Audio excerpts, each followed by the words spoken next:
So, picture this scenario. You've just spent your entire weekend meticulously repainting your bathroom. I mean, it looks fresh, it looks clean, it's perfectly updated.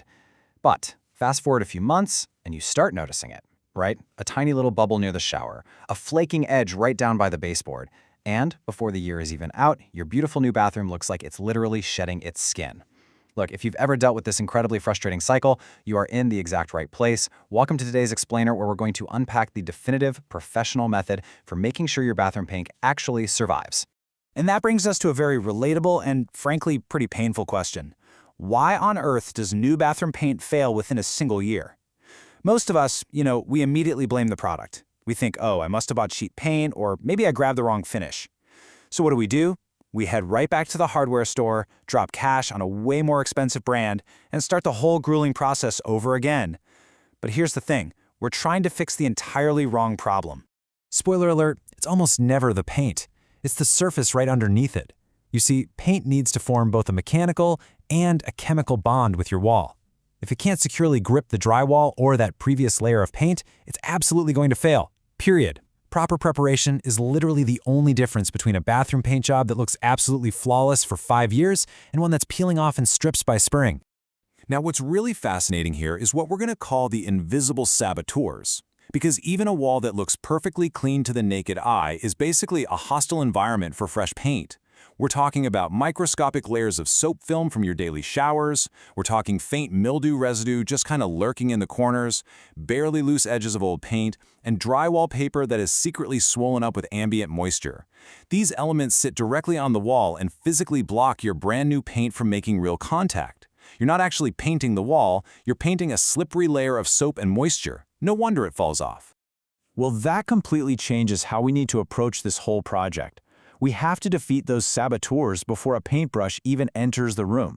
So let's look at the 5-step professional prep method for doing it right the very first time. Here's your high-level roadmap. We're going to remove the hardware and protect the room. Thoroughly treat any mildew, deep clean and degrease the walls, repair and sand the surface, and finally, dry it completely. Let's dive a little deeper into the actual chemistry and the exact timing of these steps, because honestly, that is where the real magic happens.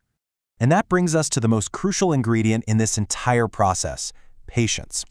24 is the absolute minimum number of hours you have to wait after treating your walls for mildew. For that treatment step, you just mix a really simple solution, 1 part regular household bleach to 3 parts water. You apply that to any black, gray, or green spots, let it sit for 10 minutes to kill off those spores, and then rinse it.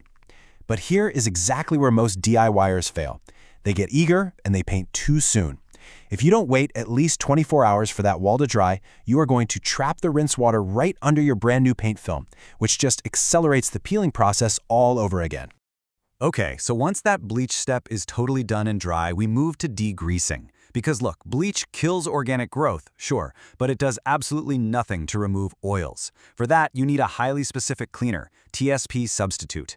You can grab this at pretty much any hardware store. You dissolve it in warm water and systematically wipe down the walls from ceiling to floor. This specifically breaks down that invisible soap film, aerosolized hairspray, and those body oils we talked about earlier. Skipping this TSP step is actually one of the least understood yet most common causes of peeling bathroom paint. It's a non-negotiable step, especially if you happen to be painting over smooth, non-porous tile. After that TSP is fully rinsed and dried, we arrive at the repair phase. This is where we create that beautifully smooth, physical bonding surface. You want to fill any nail holes with a lightweight spackling, sand down the rough spots with 120 grit paper, and then finish it off with a much finer 220 grit paper for ultimate smoothness.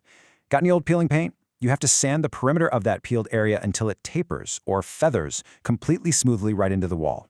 If you leave a hard edge, I promise you it's going to show up as an ugly ridge under your new paint. But here is the critical detail. You absolutely must wipe away all the sanding dust with a damp sponge or a tack cloth. That dust is unbelievably fine. If you leave it on the wall, it acts like a layer of tiny, dry pebbles that your paint tries to stick to instead of the wall itself. The result? A weird, rough, matte finish. And all of that preparation builds up to our final, arguably most critical prep step, drying. Trapped moisture is the ultimate enemy here. It'll create blisters within days. But how do you actually know if the drywall core is fully dry and not just, dry to the touch? Well, here's a brilliant little trick the pros use called the plastic film test. You take a 12-inch square piece of plastic film, tape it super tightly to the wall, and then just walk away. Leave it for 24 hours. When you come back, if there's even a tiny bit of condensation on the back of that plastic, your wall is still sweating out moisture. Wait another day and test it again. Seriously, do not open that paint can until that plastic comes away perfectly dry. All right, now that we understand the strict physical rules for prepping the wall, let's talk about matching those specific problems to the exact right chemical solutions. This approach takes all the stressful guesswork right out of the paint aisle. We aren't just looking at brand names to buy brands. We are looking for functional problem solvers. For example, if your wall has old water stains from a leak you fixed, normal paint is not going to hide it. That stain will bleed right through. So logically, you need a stain-blocking primer like Kills Kitchen and Bath. What if your bathroom has really stubborn recurring mold issues even after you did the bleach treatment? Then you want Zinsser mold-killing primer to cap it completely off. And if your walls are just clean with zero mold, then that TSP substitute wash we talked about is your primary solution before applying a standard top coat. Differentiating between your final coatings is super key here. If you've done all your prep work perfectly and you're just dealing with a standard bathroom environment, Zinsser Perma White is pretty much considered the industry standard. Why? Because it's actually self-priming on a properly prepped surface, and it's naturally mold-proof. Super convenient. However, if you're exposing raw drywall during your repairs, or you're fighting those nasty water stains we just mentioned, Kills Kitchen and Bath becomes your absolute essential first layer. The takeaway? Choose your solution based exactly on what your underlying drywall is actually asking for. Okay, we are almost ready to paint. But before we wrap up this explainer, we really need to highlight some common DIY pitfalls. Don't sabotage all your hard work at the finish line. First up, your tape matters. It matters a lot. If you try to save $3 by using cheap, standard masking tape, it is going to bleed wet paint right underneath its edges.